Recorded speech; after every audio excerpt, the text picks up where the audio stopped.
ほら、ルフィ、今一緒に海賊になる仲間を探してるんだ。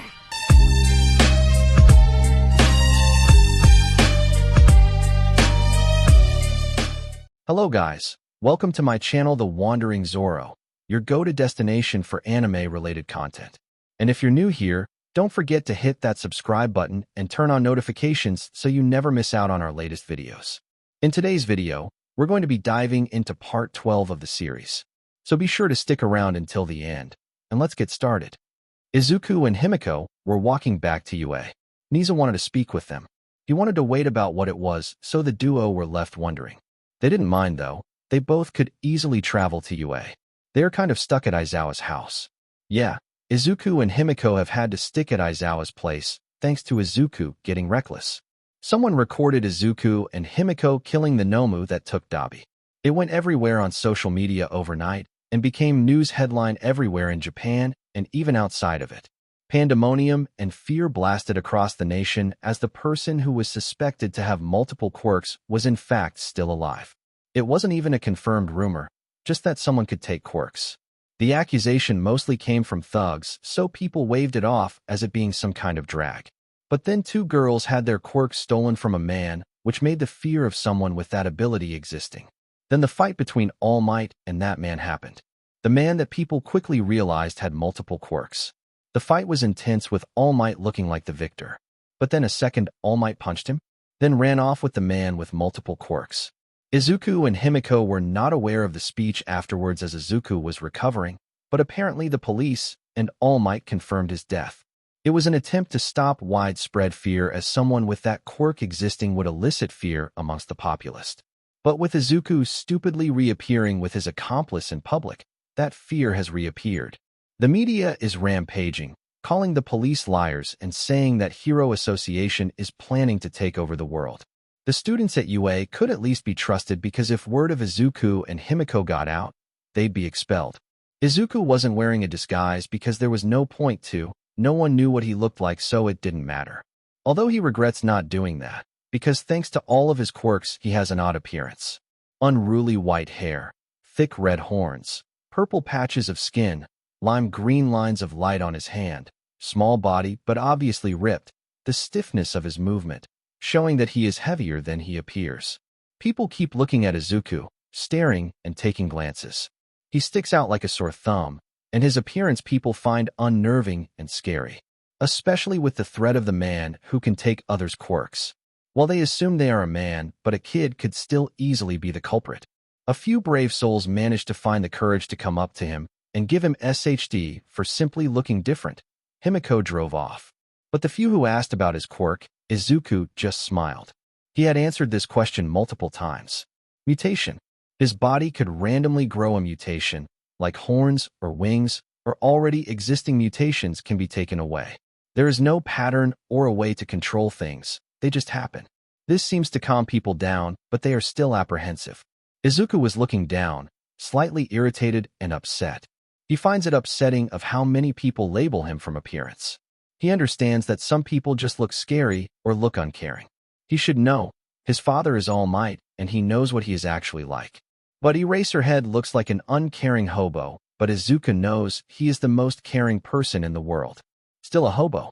Izuku feels his hand being squeezed. He looks up to see Himiko, who is smiling brightly at him, her fangs hanging over her bottom lip. Izuku chuckles and smiles at her, pecking her on the cheek. She laughs and drags him into a hug. Izuku hugs back with a bright smile on his face. They pull apart with their hands still firmly linked. Izuku looked up, his eyes setting on the gates of UA. Putting his hand over the sensors that rests on the gate as a large metal box, his ID is registered. Hope Izuku. The gate opens and Izuku walks in, Himiko right next to him. Entering school grounds, Izuku and Himiko walk the long halls of UA. The building is a maze. Navigating it would be impossible if you had zero clue on where your destination was. But Himiko and Izuku did. It would be bad if they didn't because they work there. Himiko turns to Izuku with a mad grin on her face. She stops walking, her hands twirling the blade she unconsciously spins in her hand. Izuku has gotten used to it. Izuku stopped and turned to her, a mischievous glint in her eyes. Himi? Izuku said in a questioning tone. She just giggled. Aiza won a race? She laughed. Izuku's eyes widened before smiling. He nodded his head, which made Himiko jump with glee. She got back down in a position sprinters take before starting the race.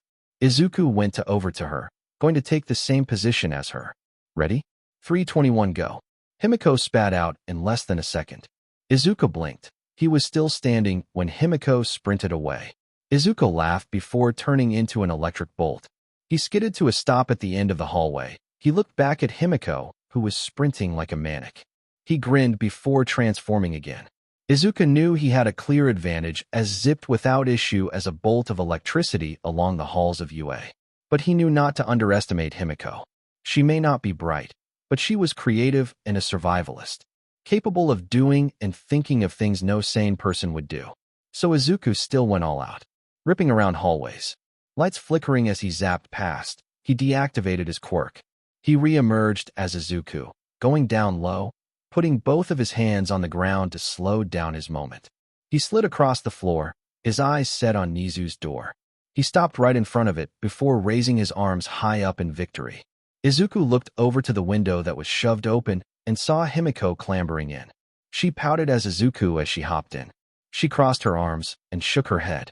You cheated, she frowned, making Izuku laugh. He walked over to her and patted her head.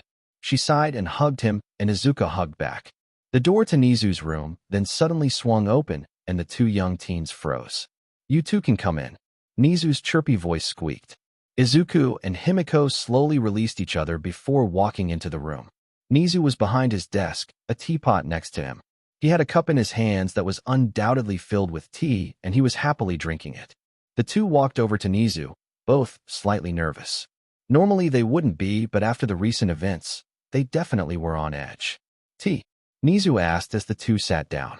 They both politely declined, and Nizu nodded his head, understanding. Thank you both for being here. Now, this meeting isn't exactly about the publicity you two are getting, but that has made some plans speed up, Nizu stated.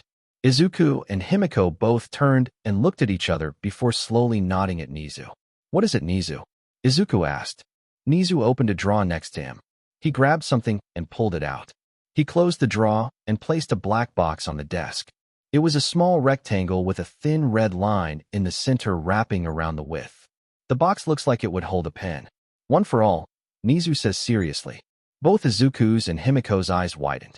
Nizu continued. The original All for One is still al large and is becoming more dangerous by the day. The successor of One for All needs to be chosen, and All Might is clearly not capable of doing it. So the authority falls to you, Izuku, as you will need a partner, Nizu said. Izuku blinked, his mouth hanging open. This was such a shock to Izuku. He knew All Might would not be the one to decide who his successor will be, as Izumi no longer is. Hey, contender but him? Izuku was still legally a child. Also, what did he mean by partner? Nizu, what do you mean by partner? Izuku asked. Nizu sighed. Listen, Izuku, you are still young, and although a decision like this shouldn't fall into your hands. But All for One is dangerous, his quirk able to take away weapons of strong and powerful heroes. We are thankful that you are on our side, but he needs to be defeated, so people who can stand against are going to be his opponents. Which will be you and whoever is decided to be the next holder of One for All, Nizu stated seriously. Izuku was flabbergasted. He had never thought about that, but it is true. He will be needed to fight against the looming threat of All for One. His power is growing by the day, and he has 100 more quirks than Izuku. All the power will be needed to defeat him, so having a partner with All for One is absolutely necessary. I wouldn't even know where to start. That responsibility is large, not just for me, but who I choose, Izuku says. Nizu nods. I understand. Actually, I have a potential candidate for you to meet who was previously considered for the quirk. I have the address here, and I suggest you take the day to go and talk to them, Nizu said. He reached out a piece of paper, and Izuku grabbed it. Izuku pocketed it. He then reached forward and grabbed the box that held One for All. He looked up at Nizu. So what is actually in this? Izuku asked. A stand of All Might's hair. The quirk is transferred via ingesting DNA. But you have to make sure the assailant's body can handle it. If not, the quirk will blow the limbs off of whoever ingests it, Nizu states. Izuku nods his head. He holds the box up and slowly it starts to glow. Yellow light spreads around the box like a liquid before disappearing in Izuku's hand. He now holds it in an extra space from Izuku's quirk. Storage. He doesn't hold much in that quirk, his notebooks on quirks and lesson plans for teaching. But now he also holds the essence of One for All, the quirk that was passed to his father, that no longer made him quirkless. Thank you, Nizu, Izuku says, standing up. He needed to take a breather, to relax. This was a lot to process, especially after publicity of him was spread across the nation. He took Himiko's hand in his and got up. They walked to the door. One more thing, Izuku, Nizu yelled from his spot. Izuku turned around and looked at the white chimera. Don't let the past affect your future decisions. You are your own person now, so don't let that cloud your judgment, Nizu spoke wisely.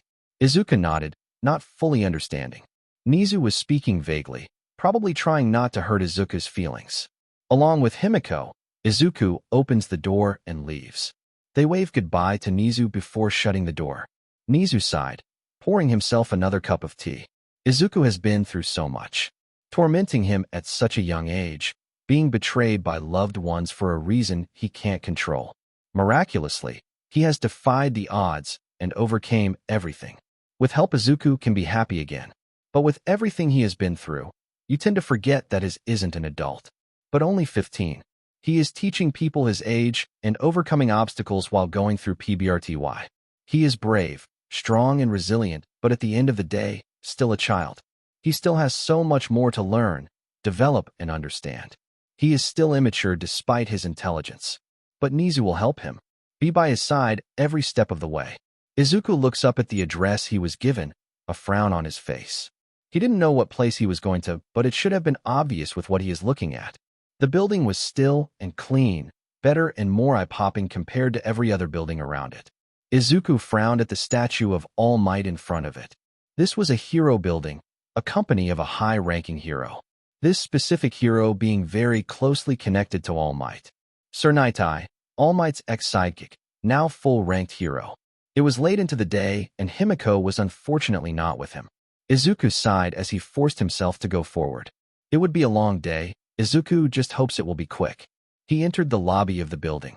He walked to the receptionist, who smiled at him.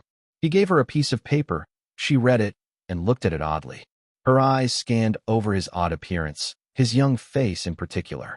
But she had no choice but to let him go. Izuku walked into the elevator before shutting the door. Music played, but Izuku tuned it out. He was slightly stressed. He has seen Sir Nightai on television, both fighting villains and in interviews, and he is incredibly intimidating. The elevator door dings, and the door slides open. Izuku steps into the hallway. He walks down the hall and looks at the paintings on the wall.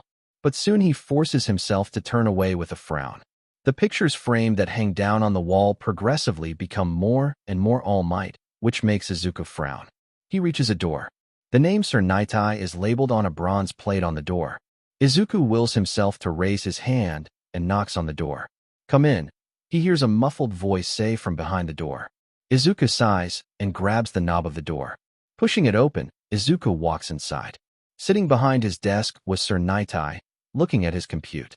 His small slitter eyes focused and serious. His small rectangular glasses sit straight on his nose, making him look more sophisticated. His cleanly cut green hair combed to the side with one strand of yellow hair peeking out. He looks up at Izuku and sits up straight, his eyes narrowing into a glare. Izuku gives him a bored glare back. You must be Hope. Come and sit down, Sir Nightai says. Izuku nods his head and takes the seat. He stares down forward the man who is glaring back at him. It was a nice distraction from the blinding smile of All Might behind him. Yes, I heard that a potential candidate would be here, Izuku stated, getting to the point so he could leave and go on patrol with Himiko. Sir Nightai hummed and crossed his arms. He leaned back in his chair with a thoughtful look on his face. His eyes were closed, but then he opened them again. His eyes were glaring hard at Izuku, judging him and looking him up and down. I just don't understand, Sir Nightai started. Why is All Might not in charge and choosing his own successor? Why is that job in the hands of his enemy? A child nonetheless who breaks the law. How can you be trusted? Sir Nightai accuses, his gaze firm and his eyes narrowed. Izuku matches his glare, his expression souring as he looks at the man. Enemy? I've done nothing but help people my entire life, even before I knew I had a quirk. All Might had his chance to give away his quirk, but because of his own selfish actions, he no longer has authority over that decision. Because of stands and sudden situation changes, that responsibility has fallen to me, Izuku states coolly, keeping his composure while speaking to the man across from him. This seemed to make Sir Nightai angrier. He stands up, his hands placed firmly on the table. You have the same quirk as the most dangerous man alive, the very same man who you and the next user will have to fight. You can't be trusted. But All Might can be, being the literal symbol of peace across Japan for over 4 decades. He has done nothing but self-sacrifice and done things for other people. Don't you dare claim you know anything about him. The man snarls, his eyes twitching as he points threateningly at Izuku. Izuku's eyes widen. His brow furrows as he snarls. He feels his teeth grow in his jaw, and the horn on his head become longer. Izuku stands up, his face angry. He shifts his bones to become taller, so he isn't so minuscule in comparison to Night-Eye. You have no clue who I am. You have had no clue on what has happened to me, and have no clue on why All Might no longer has a say in what is going on. No one outside the public knows about All Might's heinous deeds because if he did, the crime would skyrocket. I don't need to prove my trust to an idiotic fanboy who is stuck on the image of an actor. I am trusted by people who actually matter, Izuku growls, his arm pointing to the large All Might poster. Sir Nightai lets out a low growl and seems to bite his tongue to prevent himself from screaming. I was his sidekick for many years. I know the man better than anybody. He is justice and safety. You are delusional and insidious, Sir Nightai spat. Izuku felt his eye twitch. No, you know All Might better than anybody. You don't know Tashinori like I do. Izuku spoke, his hands shivering as memories pile back up. Nightai scoffs, his hand reaching into his pocket. He grabs something but doesn't pull it out. He lowers his glasses and glares right at Izuku. Really? How do you know Tashinori, Hope? Sir Nightai accuses in a mocking tone. I am his son, Izuku states, his eyes flashing in anger as his body shakes with rage. Sir Nightai smiles triumphantly as he laughs. Wrong. He doesn't have a son, but a daughter, he states proudly. Izuku sneers and shakes his head. He does have a daughter, but that daughter also came with a twin brother. That being me, but since I was quirkless, I was an embarrassment to his name. Izuku spat out the words as they felt like poison on his tongue. Sir Nightai doesn't seem to believe him. Impossible. Tashinori was quirkless before he received One for All, he stated. Don't you think I know that? For 14 years, he kept his quirk a secret to both me and Izumi. I was identified as quirkless while she and the rest of her friends had powerful ones. I was scorned and seen as a disgrace and beaten up relentlessly every day without fail. I came home, battered and bruised, but Tashinori and Inko turned and gave a blind eye. I asked All Might, before I even knew he was my father, if I could be a hero, and he said no, like the answer was easy. Like he didn't have the exact same dream. I watched him laugh and hug Izumi, tell her about his quirk and how she was perfect while I was pathetic. I was at the end, I didn't know what to do, but I discovered my quirk. Something that I had no clue existed inside of me until I had stopped trying to do everything for others people. I focused on myself for once in my life, and I was finally able to be happy.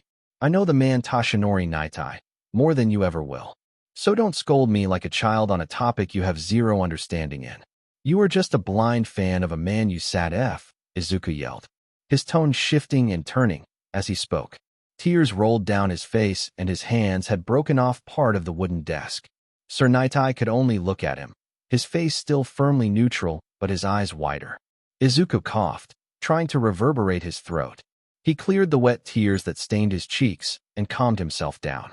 Izuku sighs before turning away to the door, his eyes locked firmly on it. I am here to meet a candidate, so either you show me to them, or I am leaving. I did not come to argue with a stubborn moron, Izuku snarled. Izuku sighed as he walked out of the building, his face tired and his energy drained. That boy Mirio was very glamorous was a nice way to put it. But what Izuku hated about him the most was how much he resembled All Might. Izuku knew that wasn't a bad thing, and he was supposed to not judge people off of bad people in his past. But he can't in good conscience think kindly about the boy, especially how he has the same style, same mindset and personality. It made Izuku uncomfortable.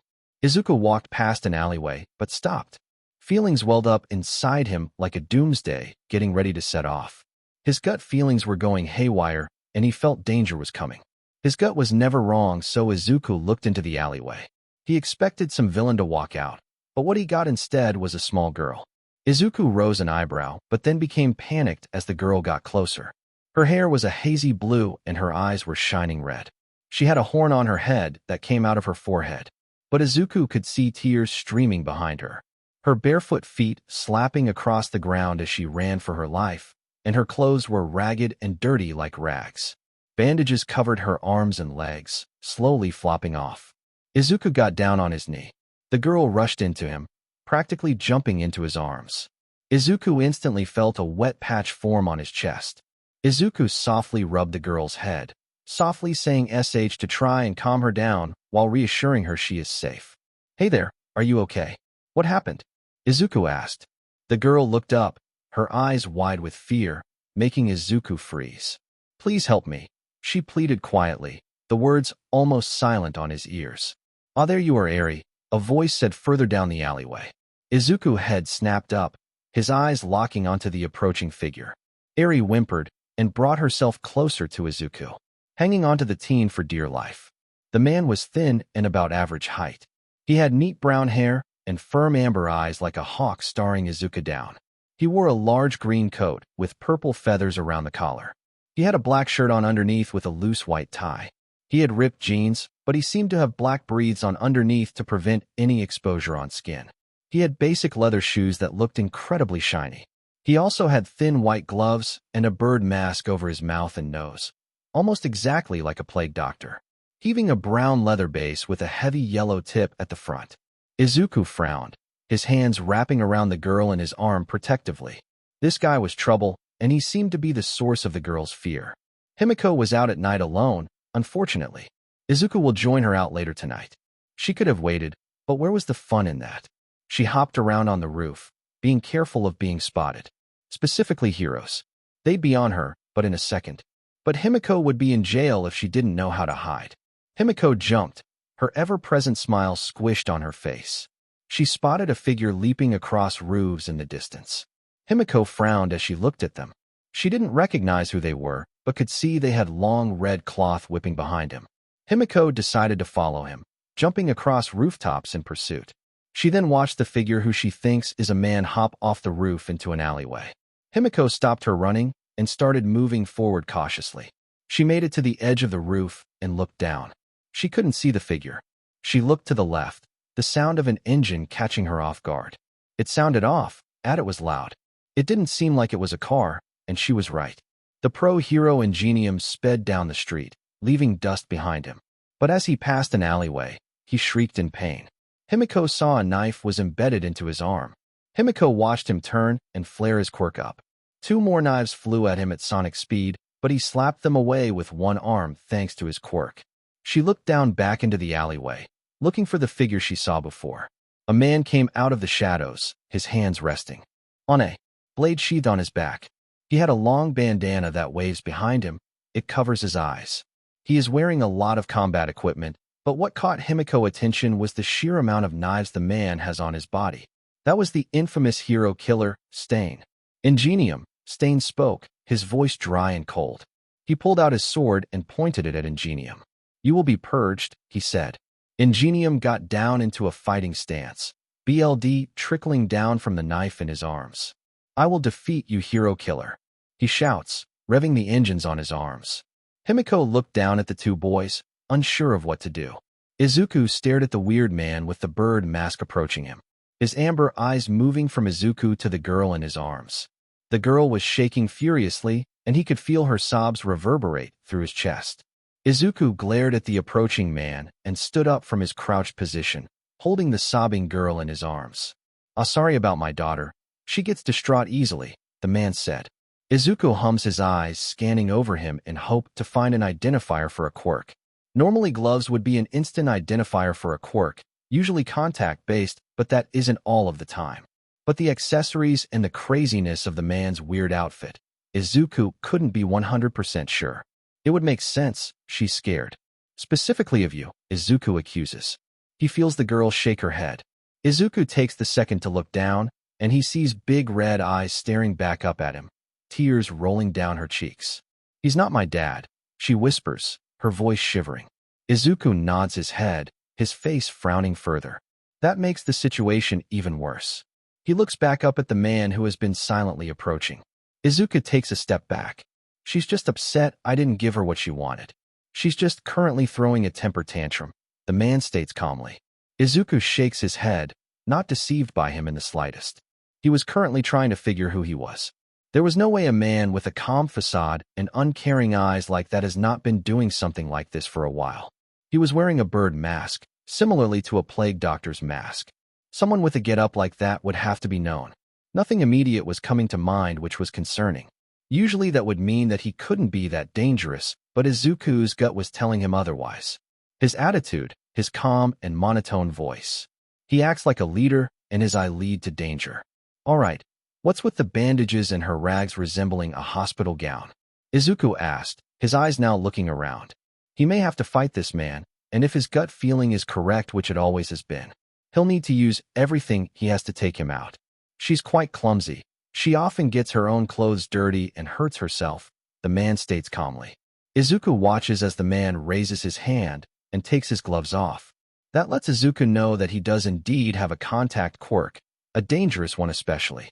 Izuku tries and racks his brain in desperation in some insight he knows he should have of this man.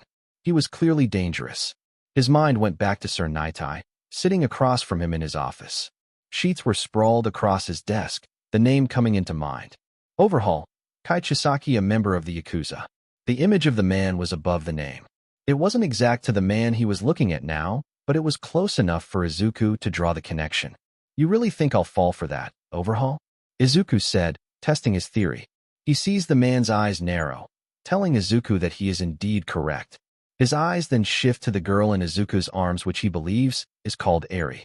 She is looking back at the man, her eyes wide and terrified. "Come on, Eri, unless you want this nice boy to meet an unfortunate end," the man spoke, his tone turning into something threatening.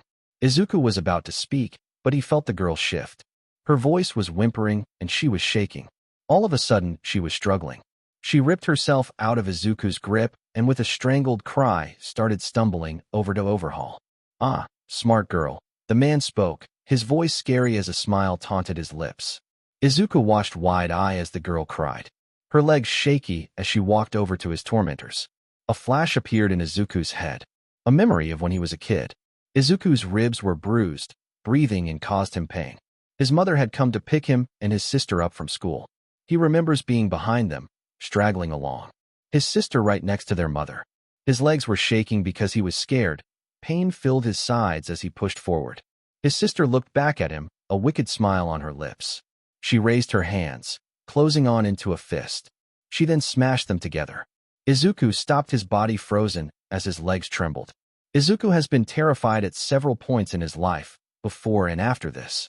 But nothing compares to this moment right now. Because recently, he lost his one lifeline. Tuya, the only person who would help him.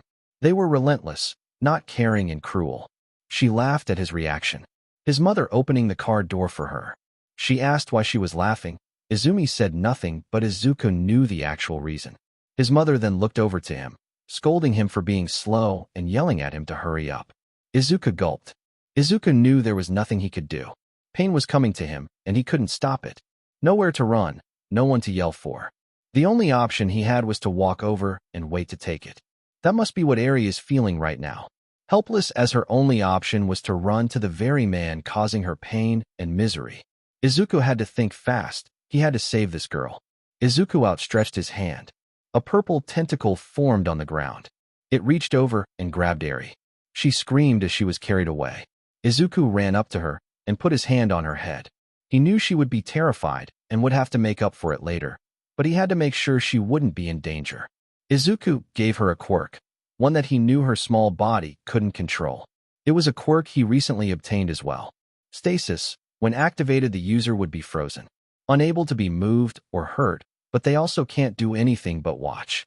Since she is too young, her body can't handle a second quirk, so immediately stasis will activate. She won't be harmed by the effects of having more than one quirk. Izuku then turned to Overhaul, his eyes deep in fury. He retracted the tentacle, leaving Aries stuck in midair. The man's eyes were as he looked at Izuku. Thoughts ran through his head before his eyes resumed to his normal monotone state. So you're the one who can steal and give quirks. I would have thought you'd be older. Don't try and change the subject, Overhaul, Izuku said, his voice deep and serious. His horns grew thick and his bones shot out from his body. Izuku grew in size and raised his arms out in front of him. Overhaul's eyes darkened. He swiftly removed both of his gloves. We currently live in a dangerous society. A society where we are infected. Quirks are a disease that need to be eradicated, but people have grown accustomed to them, believing they are human nature and a savior in this society. I will purge the sickness that has infected the world, Overhaul says, his hands slowly reaching towards the wall. Izuku listened as he talked and was slowly becoming disgusted. This man was trying to cleanse the world from quirks. Not that Izuku disagrees that quirks have overall benefited society, but they are here now and not going anywhere. But they aren't a disease. They have single-handedly altered society, but it doesn't make someone who they are. He is just selfish and wants a reason to be powerful. Hurting others isn't curing them, especially hurting a little girl without her consent. You are the biggest patient of this virus, able to hold the quirks of others. You may be able to help me, so let's make a deal, Overhaul said. Izuku frowned. Not a chance. You're not doing this to cleanse the world. You're doing this to be more powerful, Izuku stated. Someone has to rule, Overhaul said before slamming his hands on the wall then floor. Spikes fly out from the wall and ground. Electricity buzzes around himself before dashing forward, his body now an electric bolt. Izuku weaves around the concrete spikes before turning back. Overhaul stares up at him, his eyes hardening as he moves his hands up to reach Izuku. Izuku opens his mouth, his teeth suddenly firing out life rockets. They move around Overhaul's hands and strike his ribs, knocking the man back. Overhaul then put his hand on the ground, creating a wall in front of him. Izuku then turns to the wall and screams. A bubble of sound fires from Izuku as it bounces off of the wall. It slams into Overhaul's head and he grunts. He puts his hand on the wall and the ground, sharp shards firing out. Izuku moves his metal bones, making an iron shield in front of him. The spikes from the wall don't damage Izuku at all, but he didn't realize spikes were coming behind him. Izuku grunted, the spikes from the ground punching him hard and piercing his skin. But the mixture of his metal BLD and bones protect him from damage. Izuku raises his hand and pushes the rock away with his quirk. He rips the wall out of the ground that Overhaul created. Izuku raises it in the air and goes to slam it down on the man. But Overhaul raises his hand and touches the concrete block, instantly dispersing into the molecular level. Izuku points his hand at Overhaul, his fist closed. Small embers of flames spark out from his wrist before firing out. They all bend in the air, looking like they are going to miss Overhaul before turning. They press together right in front of Overhaul, creating a fiery explosion. Overhaul grunts and uselessly swings his arms out in front of him. He flies up and lands on the roof, burns covering his body. Overhaul grunts, slamming his hands down in frustration. He notices a bolt of electricity shoot up into the sky. He glares at Spark of Yellow. Izuku then untransforms, his metal body staring down at the man on the roof. Tentacles then sprouted out from the ground around Overhaul. They slammed onto Overhaul's back, pinning him down. The man yelled out, flailing in discomfort. Izuku pointed his hands down at Overhaul, and he felt his teeth shift in his mouth. Overhaul yelled out before touching his finger on the roof. Almost the entire building was instantly destroyed. Dust flew up everywhere, and Izuku could only stare at the scene with wide eyes. He was slowly falling, but Izuku stopped that by controlling a stone to stand on. Izuku didn't know what was about to happen. He stared at the collapsed building, hoping to find Overhaul. Izuku activated his new quirk focal vision, turning everything he saw into shades of blue. He saw wisps of orange in a small area of the rubble at the building, letting him know that Overhaul wasn't that far away. Izuku was slowly getting closer. But because his quirk made it hard to focus on anything other than Overhaul, he missed the huge stone pillar shooting at him. The pillar slammed hard into Izuku, causing the wind to be knocked out of him. He was sent flying in the air, pain surrounding his torso. Izuku slowly cracked his eyes open, looking around to find a spot to land with Bolt, but he saw orange. Looking up, he saw Overhaul, zooming towards him on a pillar of rock. His hands were on it, meaning he was creating them. Izuku didn't have time to react when Overhaul leapt towards him, his hand outstretched. Electricity buzzed around Izuku, but he was too slow. Overhaul touched Izuku, and suddenly, pain spiked through him. It was instant. The pain was searing, live fire specifically attacking each and every part of him. Izuku couldn't breathe. He couldn't see. He couldn't feel. He felt nothing as the pain disappeared quicker than it came. The entire body of Izuku just disappeared at Overhaul's fingertips. He smiles under his mask as he continued to move through the air. But something glows. Overhaul looks back, where he had killed Izuku. The area was glowing bright gold. His eyes widened as a figure appeared from the glowing light. Izuku formed again, the shock overwhelming Overhaul. Izuku spun in midair, his eyes locking onto Overhaul's. He turned his arm into a tentacle and grabbed Overhaul's leg. He yanked the man over to him and reeled his other arm back. He focused his bones into his arm, metal encasing his entire left arm. He activated strong impact and slammed his fist down. A shockwave emanated from the sky. Overhaul was blasted down, zooming back down to earth. Izuku turned into an electric bolt and followed after him. Izuku landed on the ground. A small crater had formed. In the very center of it, Overhaul. His body was bloody and his arms and legs were twisted, obviously now not being able to function. He weakly looked over to Izuku, who was slowly becoming smaller, forming his bones back into his body. Overhaul coughed, glaring at the boy. Why you are a disease, Overhaul gargled. Izuku nodded his head and walked over to Overhaul's weak body. He crouched down, matching the intensity of Izuku's stare. When people want to be cured, they go to a doctor. If they wanted to be cured, then they go to you. Since you believe quirks are a disease, I'll help you out, Izuku said, reaching his hand out to Overhaul. Overhaul's eyes widened, him trying to shift away, but his body being too injured to comply with his demands. No. Overhaul screamed as Izuku grabbed his face. Then pain shot through him. Overhaul screamed as Izuku entered his body. Swiftly, he took the man's quirk. Overhaul twitched. He was fighting for consciousness, but pain was overwhelming him, and slowly, he started closing his eyes. Izuku stood up and walked away. He heard sirens, but there was still one thing he had to deal with. He quickly sped up his pace. He reached the girl who he think was called Eri. He ran over to her and touched her forehead. He took back his stasis quirk, freeing the girl. The girl gasped. Izuku caught her and brought her in for a hug. Eri was terrified. She screamed at first but stopped when she saw it was Izuku. She looked around her and noticed the destroyed building and the crater in the ground. Police and heroes were showing up to the scene. The bright light and several heroes continued to scare Eri, but Izuku pat her head. It's okay, Eri.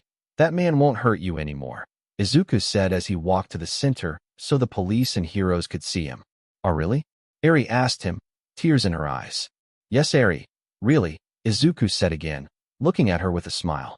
He got down on his knees and raised his free hand, not trying to cause panic in the heroes and police that were watching him, being cautious. He promise? Eri said. Izuku smiled warmly and nodded his head, bringing her in close.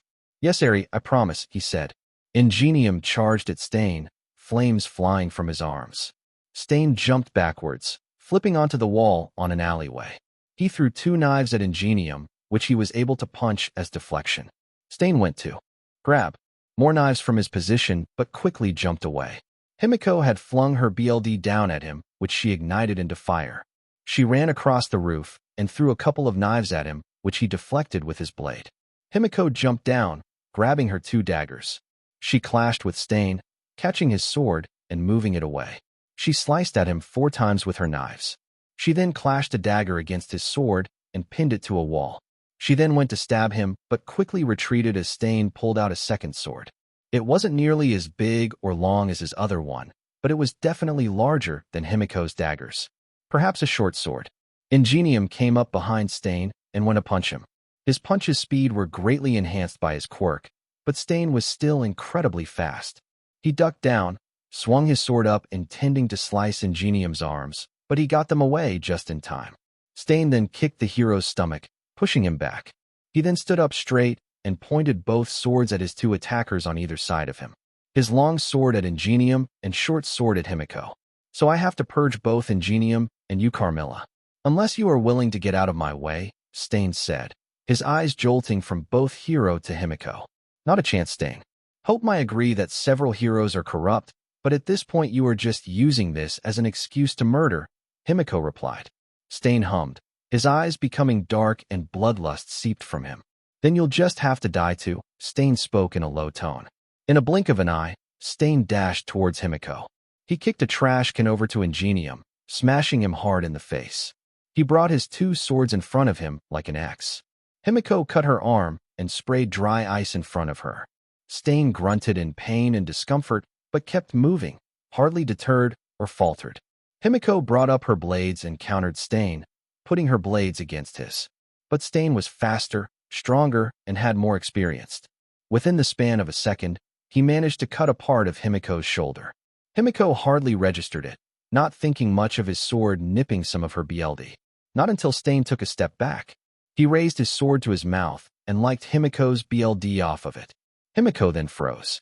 Her body seized like crab legs sprouted from her back and held her body firmly.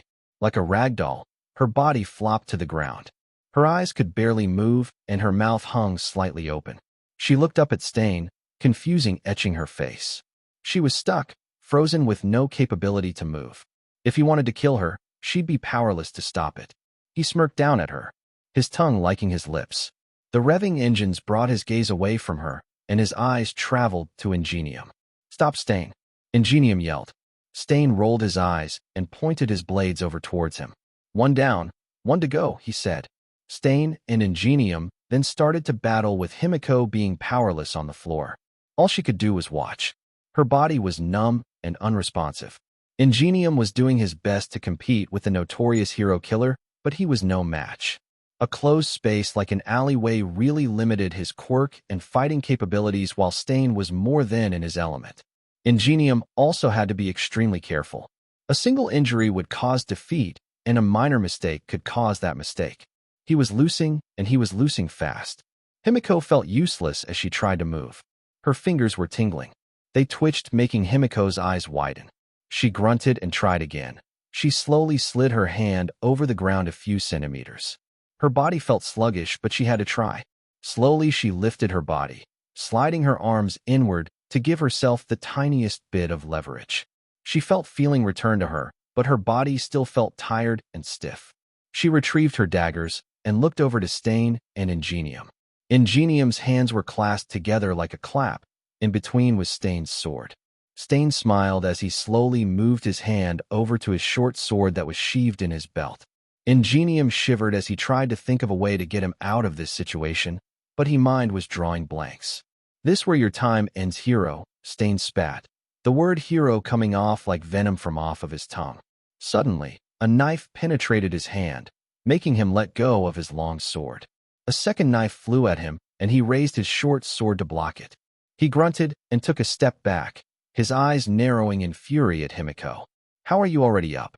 You must have a BLD quirk, Stain snarled, his body shaking in rage. Himiko laughed and moved forward. Ingenium kicked the long sword away so Stain could no longer use it before facing the villain. Stain, this is where your reign of terror will end, Ingenium announced, getting down into a fighting stance. Stain growled and readied his blade. Himiko reached into her pocket and grabbed a small ball. She then threw it at Stain before it exploded. BLD sprayed from the ball, flying everywhere and covering Stain and parts of the alleyway.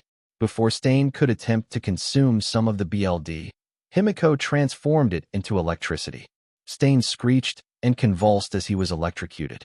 Ingenium then took this opportunity to attack. He zoomed forward, reeling his arm back. He punched Stain in the face. Stain flew backwards, his body slamming onto the ground. He was unconscious and BLD was pouring out from his now split lip. Himiko and Ingenium walked over to the villain. Thanks for the help, Carmilla. This could have been bad for me if you didn't show up, Ingenium thanked. He then bent down and started cuffing the unconscious villain. No problem, Himiko said, still slightly confused. She didn't expect a hero to be so kind to her, knowing about her relation to Hope. She was also a vigilante, so Ingenium does have a right to try and apprehend her. He grabbed his phone from his pocket, presumably to call people to grab Stain. But when he looked at his phone and was silent for a second, he then turned over to Himiko, who was just balancing on her heels and looking around aimlessly. "Carmilla," Ingenium said, standing up. Himiko turned her head and looked over to the hero as he approached her. "I don't mean to alarm you, but you may want to look at this," Ingenium said, turning his phone for Himiko to see. Himiko leaned forward and looked at it, her eyes becoming wide. Katsuki stood over the sink in the kitchen. He had just cooked breakfast and was washing the pots and pans he used. Ochako had gone to have a shower as the first day back to school was today. This meant several things for Katsuki. The first one was, what was going on with Izuku and Himiko? The news has been all over them lately, and Katsuki is worried. He managed to get a hold of Izuku, and he assured the blonde that he would be okay and still teaching at UA. Being a minor has given him some perks, but it doesn't make it any less stressful. But Katsuki noticed something clearly to him while they were talking. Something was swirling behind his eyes, and Katsuki thinks it was pain and anguish. Two reasons Katsuki thought that could be the case, and he didn't like either of them. The first one was Dabi, or Tuya. Whatever, Katsuki hardly knew him. The last time he saw him was when he was 5. Granted, at the time he hated the fucker, but now he doesn't. Mostly because what he was doing was protecting Izuku while Katsuki was abusing him. Katsuki doesn't know the exact details, but does know he was kidnapped. Being one of the people that cared for Izuku when he was so young, it makes sense that Izuku cares for the man a lot. Now being taken and probably dead or tortured by horrible people, it makes sense that he would not be taking it well. But the second thing that Katsuki believes is on his mind is Izumi. Izumi, his sister, the person he wanted to close to and be the one to help him so much, is now at UA. She definitely wasn't the worst to him. Katsumi and Shoto definitely take that spot, but she definitely hurt more emotionally. Ignoring him, lying to their parents, getting all of the attention. She definitely scarred him the most emotionally. Now she was at his dream place, where he had finally escaped, gotten rid of her. No doubt he was upset, angry, and distraught. He was finally happy as well. Selfish BSDRDS. Katsuki sighed once he had finished putting the pan and dishes on the rack to dry. He rested his elbows on the ledge just before the sink and dropped his head into his hands. He feels a large weight resting on his shoulders, and he doesn't know why. He's not Izuku. He's the one with all of the SHD happening too. So why does he feel like this, a dark cloud swarming around him? Kakin. Ochako squealed happily. Her arms wrapped around his torso and pulled him. Katsuki let out a small gasp of shock as he didn't hear her coming. The strength she has is still surprising to Katsuki. Also, her holds are a lot better thanks to Gunhead. Almost 2 months now that he had started living with Ochako.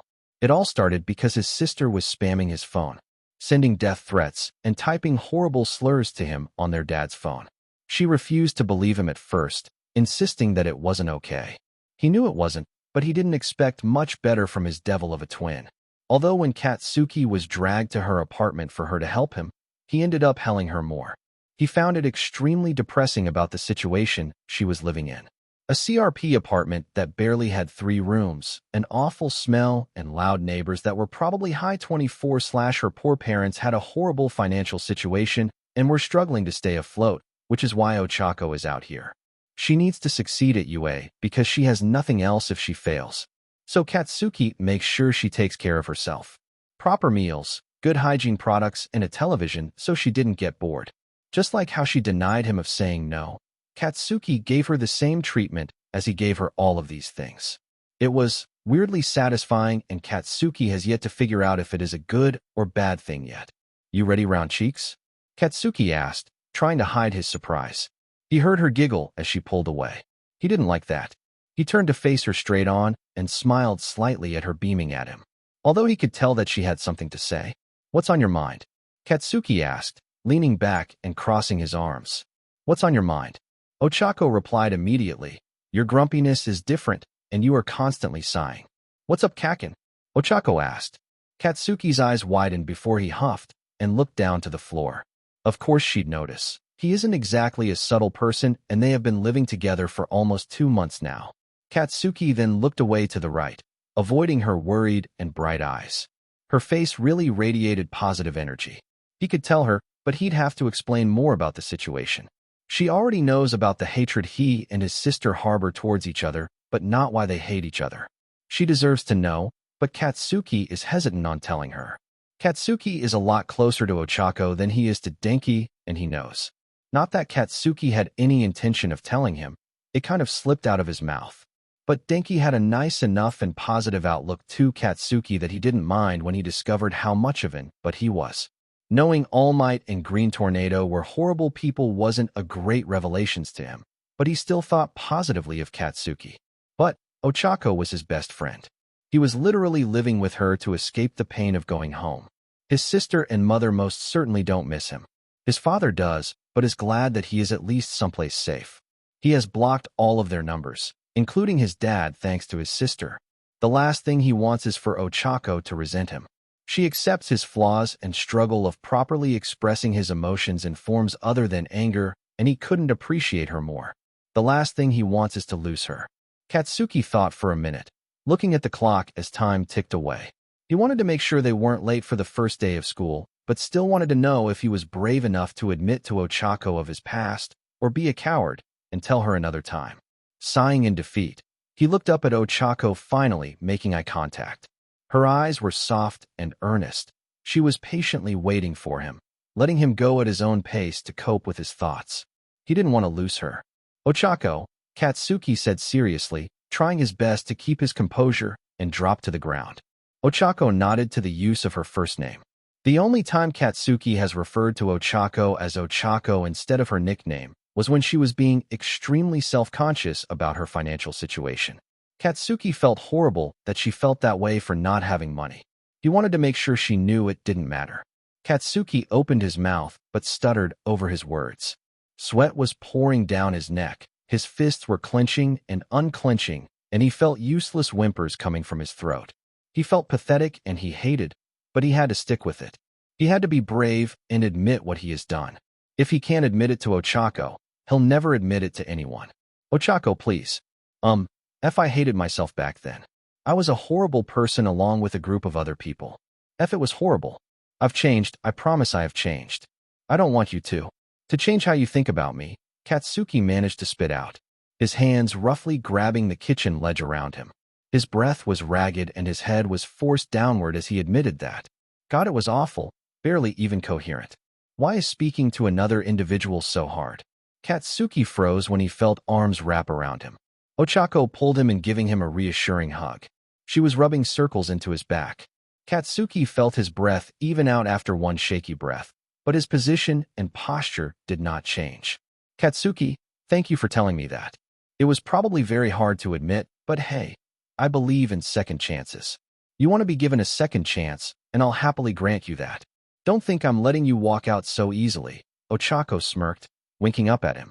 Katsuki huffed, but Ochako didn't miss the smile on his lips. He sighed once again, his head changing from looking down at her to looking up. It was all from something stupid as well. For some reason, doing some inhumane act, but passing it off as noble, like we weren't aware of what the F we were doing, Katsuki grunted. Ochako nodded her head, listening intently. She was patient for him to spew all of his bottled-up feelings to her. Ever since she saw those text messages, she has been extremely worried for Katsuki and has been waiting for him to talk to her. It must be hard, but she'll listen for as long as it takes. We were 3, got dropped off at a kindergarten with my twin sister. But what was interesting was that there were another 2 sets of twins, 1 boy, 1 girl. Because of that fact, we all instantly bonded and became really good friends. But then everything went to SHD when we got our quirks. The other 2 sets of twins had pro heroes for parents, so they were almost guaranteed amazing quirks. Me and my sister also got extremely powerful quirks, so the usual dream of being heroes was perfect for us. Other kids and adults saying we would be great heroes. It all boosted our little egos. But the problem was that even though both parents of the other 2 twins had amazing quirks, there was still a chance one of them wouldn't have a fantastic quirk. So, when one of the twins never got his quirk, he was identified quirkless. It was funny to us that we were all powerful while he was weak. But what got us was that he still wanted to be a hero, despite his quirkless status.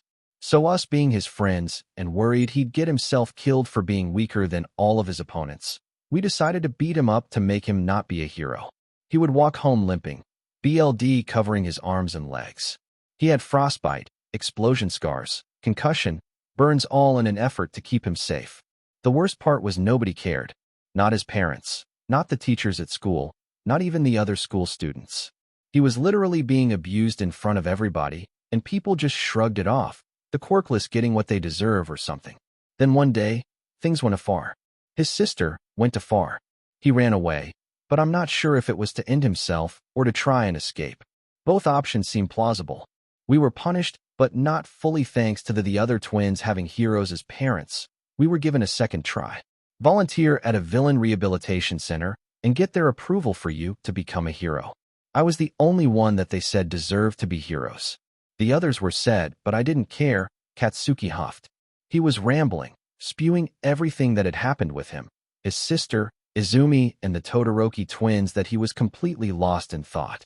He only came back to reality when a soft finger rubbed across his cheek. His head snapped to Ochako, who was humming, her mouth shut into a closed line. He then realized what she was doing. She was wiping his tears. Katsuki huffed and ducked his head down, blocking his face from view. He was so embarrassed. Ochako didn't care. She walked up and hugged him. Hey, it's okay. I understand what you're trying to say. That just lets me know you are a good person. You regret your mistakes. You learned from them and have become better. Now that you've learned from the past, you should move on from it. Go further, Ochako soothed, calming down her friend who now was breathing hard. Katsuki shook his head. I thought I did. But we're having a new student. She's here now. The twin sister of the brother we tortured is here at UA. Katsuki scowled, his teeth gritted, and a small amount of smoking steamed from his palms. He was doing everything in his power to not explode. Ochako's eyes widened. It made sense why he was suddenly becoming grumpier. Someone who he had tried to remove from himself to become better was back at UA for a shot to be a hero. She was still missing some holes, and she wanted to ask Katsuki about them, but he already seemed worn out from telling her all of that. Ochako had shot around, and she found the clock sitting against the wall. She shook Katsuki slightly. Hey Kaken, I know you don't want to go, but we still have to be at UA. You can tell me more on the way or wait until later, I don't mind. But, Ochako said, getting serious.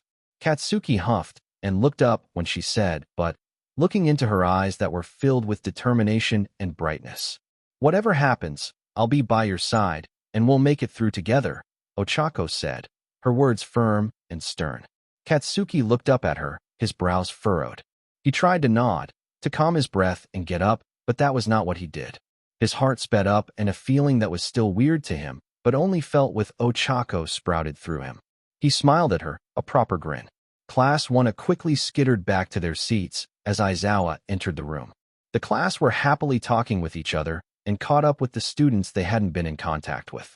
As Katsuki took a seat, his eyes wandered to the empty seat at the back of the room that laid in between Rikido and Momo and behind Fumikichi. Ochako noticed Katsuki's gaze and followed it. She frowned at the empty seat. She already knew what was going on inside of his head. He didn't tell her any more on the train to the school as he was calming down. Ochako understood and was right by his side. Her eyes then moved to the door as she waited for the expected words of the teacher. Aizawa looked around the room with tired eyes. He was not excited for what was to come. His eyes naturally went towards Katsuki. Despite the idiocy and cruelty he knew the boy of, he has shown his willingness to change. It doesn't excuse him, but Aizawa is willing to give him a break. But not so much the other. His eyes travel to the door, and he lets out a sigh and turns his attention back to the class. All right, class, welcome back to school. I hope all of your internships went well. Now we have another student. Don't be idiots. Come in, Aizawa said in a monotone voice, his speech raising as he said the last part. Slowly, the door creaked open.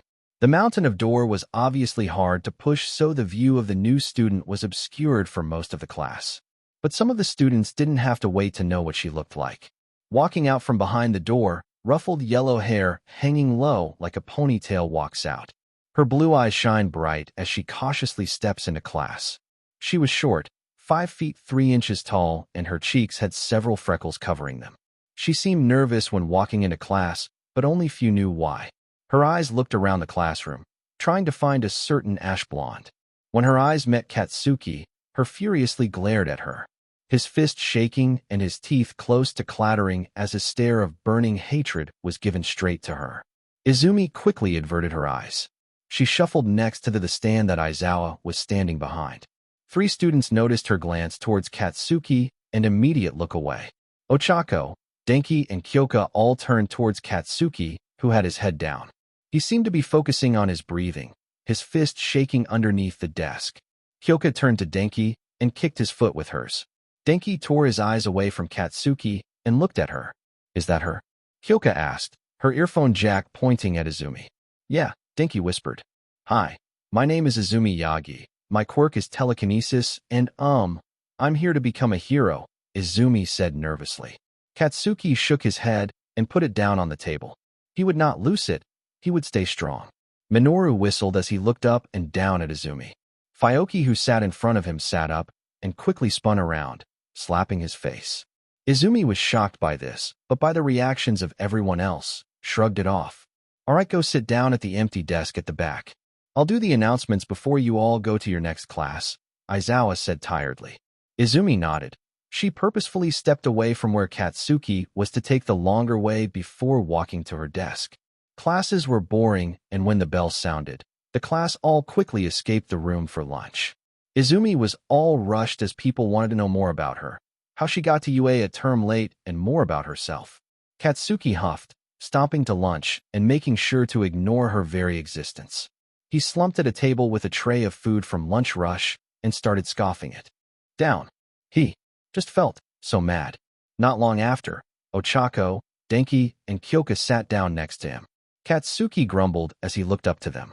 He could hear everyone else somewhere to the left of him, but he refused to look. He felt Ochako rub his shoulder, and he shuddered slightly.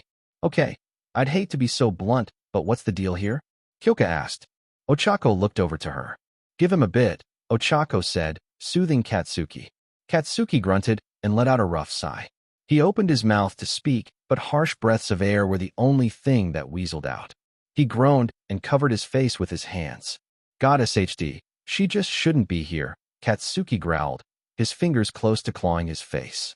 Ochako grabbed his wrists and pried them away. Kyoka nodded, then looked over to Denki, who was looking at Katsuki sadly. "So she got a chance because her father's All Might? Still don't know how you fighting them makes any sense," Kyoka said, facing Denki. Ochako's eyes widened as her eyes snapped to Kyoka. "She's the daughter of All Might?" she questioned. Kyoka shrugged and motioned over to Denki. "That's what he said," Kyoka said, moving the attention off of her. Denki became sheepish and looked over to Katsuki. Yeah. "Bakugo, do you want to say, or should I rely what I know?" Denki said. Katsuki growled, but shook his head. "No, it's my problem. I should do it," Katsuki says, stopping Denki. The bright blonde nods his head and sits back in his chair. Katsuki calms his breath before looking up at the 3 around him. "I had a twin sister, and we were friends with another 2 sets of twins. 1 boy, 1 girl. It was really crazy about that coincidence. The other 2 had top pro heroes as parents, and I mean top pro heroes. One had Endeavor and Ice Queen, with the other having Green Tornado and All Might. But none of us knew about All Might," Katsuki said. The others all listened in, mainly Kyoka, as she hadn't heard of this part before. Katsuki took in a deep breath before continuing. "We all got powerful quirks, commonly referred to as heroic quirks. But one of us didn't, the son of Green Tornado and All Might. He was quirkless. We bullied him for it, and it only got worse because he wanted to be a hero. His parents didn't care, the teachers at school didn't care, no one cared. They only cared when he ran away. When it was found out that he was being abused and neglected, we were punished, forced to volunteer at a villain rehabilitation center and connect with them.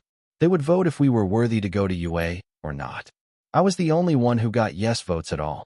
I wanted to leave that behind and restart, try and become a better person instead of an egotistical, but," Katsuki admitted, wiping a hand over his face. Ochako patted his shoulder and rubbed his thigh. "Okay, wait, so Hope is Yagi's sister if he is the son of Green Tornado and All Might?" Kyoka asked. Ochako's eyes went wide. "What?" she yelled, shocked, her eyes turning to Katsuki, who nodded his head. "Yeah, he ended up finding out he did have a quirk when he ran away. Things have happened, and now he is a teacher here at UA. Don't ask me about it. It hardly makes sense to me," Katsuki grunted, rolling his shoulders. But he seems to like you? Ochako said, confused. She would assume the boy would be bitter and a lot more wimpy than their sensei. He may act a bit more serious because he is a teacher and has to keep Carmilla in check. Yeah, I managed to figure out what he would do if he would run away and found him living in a caravan in a dump. I said I was sorry, didn't think he would forgive me because, who would? I had been nothing but a literal devil to him his entire life. But for some reason, he did. He somehow managed to forgive me because I had at least changed. He still hasn't forgiven the others because they have yet to make the effort to apologize, Katsuki stated, his voice still rough. But that doesn't explain Kaminari fighting them, Kyoka reminded. They blackmailed the Hero Commission into giving them another shot. It wasn't enough, but they gave them all a chance to get in if they defeated whoever came first in the sports festival, which was Kaminari. Unfortunately, Yagi won.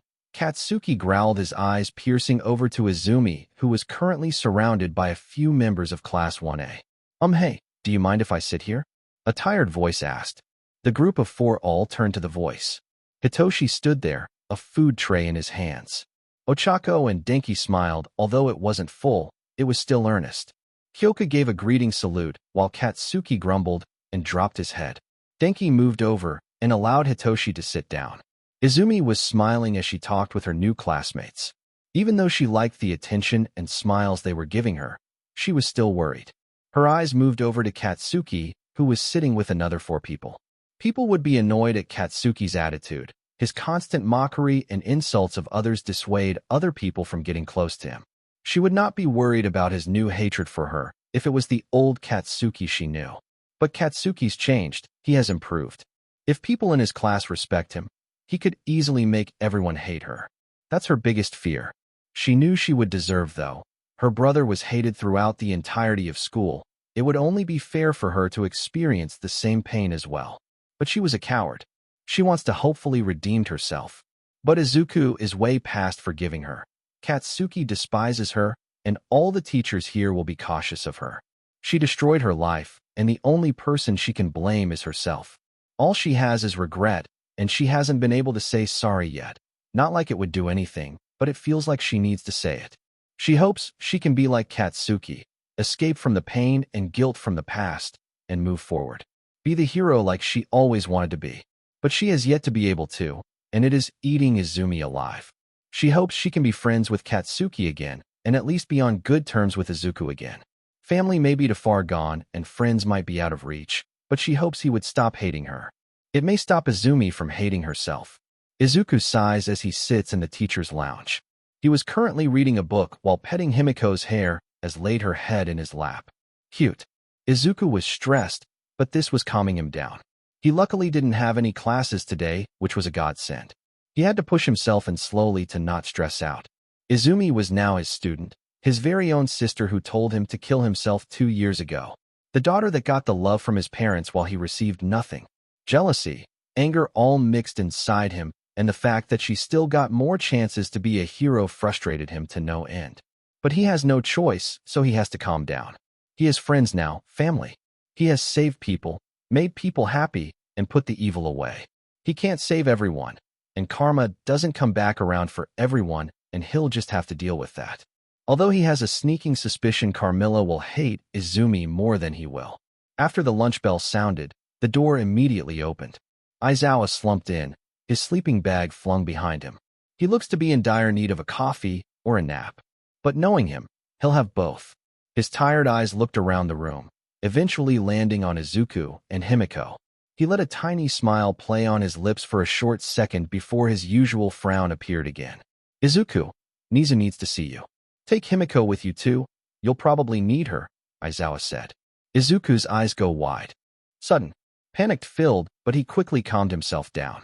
It was nothing, perhaps just a mild concern about the whole fiasco that went down after his fight with Overhaul. Nizu and Aizawa have helped a lot and kept the public away from him. Luckily, his minor status has kept vultures away from him along with his connection with Nizu. Izuku nods his head, stiffness in his neck that he didn't want to be there. He shook Himiko, her stirred. Slowly she cracked her eyes, opened, and purred like a cat. Izuku sometimes wonders if one of her parents had a cat quirk because of her behavior and eyes. Is it time to go home? She slurred, a yawn escaping her lips making Izuku chuckle. We have to go to Nizu. Come on, Izuku insisted. Himiko pouted but nodded her head. She got up with a bounce and grabbed Izuku's hand. She yanked him up and started walking out of the room with a skip. Izuku smiled and shook his head disbelievingly. Somehow she brings up his mood even when she doesn't mean to her. Her energy is amazing. A big reason why Izuku loves her. They made it to Nizu's room, which is daunting as always. Izuku held in a breath and pushed the door open. He had yet to come to Nizu with him holding good news. The closest was him choosing the next successor of One for All. He still had the box stored away in his storage quirk, waiting for the right person. He wonders if anyone in his class would be worthy of it. When the door opened, Izuku and Himiko's widened in shock. Nizu was sitting behind his desk, but there was a second person in the room. He had a beige trench coat with a beige fedora. His face was plain, and he had short black hair. Izuku then seized the badge on his coat. He was a detective. Suddenly, the intensity of the room became very cold. Do not worry. He is here to help Izuku and Himiko. This man is Tsukachi Naomasa, and he has been the officer on your case since day one. Nizu replies to their worries. Izuku nodded. He trusted Nizu, but he still didn't like the situation. Naomasa stood up. He turned to Izuku and Himiko and bowed his head. Izuku, I am Detective Naomasa, and I truly want to apologize to you. I have been good friends with your father for years, and I never noticed what was going on. I forgot you existed from your parents' constant babble about Izumi that you never crossed my mind. I could have ended this years ago, but my own trust and faith in that man made me believe nothing was wrong. I truly apologize, Izuku, Tsukachi said, his head flat facing the floor. Izuku's mouth was wide, but he quickly composed himself. Yeah, it's all right, Naomasa. Most people turned a blind eye thanks to my quirkless status, but you looked away because of All Might. I don't blame you for that. He was your friend and is the #1 hero. If you can't trust him, how are you supposed to trust anyone else? Izuku said rhetorically, smiling at the detective. Himiko still and a frown on her face as she narrowed her eyes at the detective. Tsukachi noticed her hostility, but continued if nothing was wrong. He chuckled at Izuku's words. Anyway, let's get down to the reason you're here, Nizu said, motioning to the 2 empty chairs. Izuku sat in the middle while Himiko sat to his left, clinging to his arm and rubbing his arm to try and soothe him despite her being more anxious. Nizu cleared his throat before putting his paws together, looking at Izuku seriously. Izuku, I am sorry that Izumi made it in. My hands are tied. They shouldn't have had that chance. But what I am worried about is them getting another chance to become a hero without going to a hero school by recommendation of their parents. With them being heroes, the chance is pretty likely, Nizu stated. Izuku felt his heart clench, and he stiffly nodded. He didn't know other ways of becoming a hero that wasn't going to a hero school. It was basically the only way the media portrayed the ability to become one. But it does make sense. The first heroes didn't have schools to attend to. So how do we stop that? Himiko says, picking up the silence that Izuku was leaving. Tsukachi sighed. This will be where I come in. In my hopes to try and find you, Izuku, almost a year ago, we met up with Dabi. He knew of you despite not knowing what had happened to you. But he said something strange that I remember. He said that he found you almost dead in an alleyway and brought you to document. That's when you gave him your painkillers. I think it was, for years ago, Tsukachi said. Izuku gulped and shakily nodded his head. That was a day he did not want to remember. That day was a horrible day for Izuku. It wasn't the worst day of his life. That title is held by the day he found out his father was All Might. But that was the day he had been the most scared his entire life. Warm arms instantly came and wrapped around him. His head was pushed to Himiko's neck, and she wormed around him. I'm sorry if this is sudden, but these people don't deserve another chance. This may be the only chance we have to stop them permanently, Tsukachi said. Izuku gulped and feverishly nodded his head. He understood. He perfectly understood the situation, but it didn't make it any less painful. He had never been more scared in his entire life. The feeling of uselessness as pain spiked through his entire body. The pain of heat and cold made him seize, vibrate uncontrollably, and his BLD crawled down his entire body. It was so dark, so silent. He thought he was dead. Himiko soothed him, making sure he was ready. Tsukachi and Nizu waited patiently as Izuku calmed himself down and mentally prepared himself. This obviously was painful for him, but this was something needed to be done. To be off his chest, and for the punishment they would receive. "Ah, okay. I'm ready," Izuku said breathlessly. Sakachi nodded. He reached his hand into his pockets and grabbed his recorder. He put it on the counter and pressed the red button, /. Flashback. Izuku was walking home. He made it out first and practically ran out of the school. He heard that Izumi and Katsumi left something out in the cafeteria, so Izuku took this opportunity to try and race home. He didn't want to be beat. He had a particularly bad one yesterday. A deep purple bruise spread around his leg that almost covered the entirety of it. He was limping, so his running was slow and walking was slower. But he would make it home fine, still before Izumi, so he would at least be fine for the rest of the day. Izuku noticed people looking at him, noticing his heavy limp, but did nothing about. Heroes were the people who helped people, not regular civilians, so they all turned away. Izuku had thought it was because it was something on him, something that told him that he was quirkless that made people stay away. His skinny and pathetic look that told everyone that he was useless because no one was helping him. If he saw someone in need, he wouldn't hesitate to help. But would they actually accept his help? Izuku didn't know that answer. "Hey, there you are." Izuku heard a wicked voice. Immediately, he stopped in his tracks. He thought he was fine. He thought he escaped. But oh, how he was wrong. Slowly turning his head, he thought he would see 5 people, but he only saw 2. Shoto and Zayato. Shoto smirked as he traveled over to him with his sister. He put his hand on his shoulder and smiled innocently at the shaking Izuku. "You thought you could skip what you deserve? Come on, you can't miss it," he said. His face smiling, but his words coming out as a growl. He gripped tightly on his collar and yanked him. Izuku squeaked as he was dragged into an alleyway. He looked over to Zayato, but she was just smirking, her eyes barely focused on Izuku. He was terrified. Izuku was thrown against a wall. He gasped, but all that came out was air. His body dragged down against the wall. Izuku looked up at his 2 tormentors, but instead of seeing them, hot steam was blasted at him. Izuku croaked in pain and quickly changed into the fetal position, stray tears slipping down his cheeks. "Don't you see we are doing this for your own good?" Zayato said. Izuku wheezed. He was going to open his eyes to look over to them, but pain erupted through him. Fire burned all over them, and all Izuku could do was scream. But he was quickly silenced as he was suddenly encased in ice. Izuku's body still screamed in pain from the fire, but now the ice was making him go into shock. His body was trying to violently shake and move, but he was trapped in a cold popsicle prison. He couldn't move, he couldn't think, he couldn't breathe. Izuku felt the ice around him melting. Suddenly he could breathe, but his ability to do so was minimal. Just as he took in a deep breath, he felt a hot hand forcefully grip him. Izuku gasped as his head was smashed against the thick ice.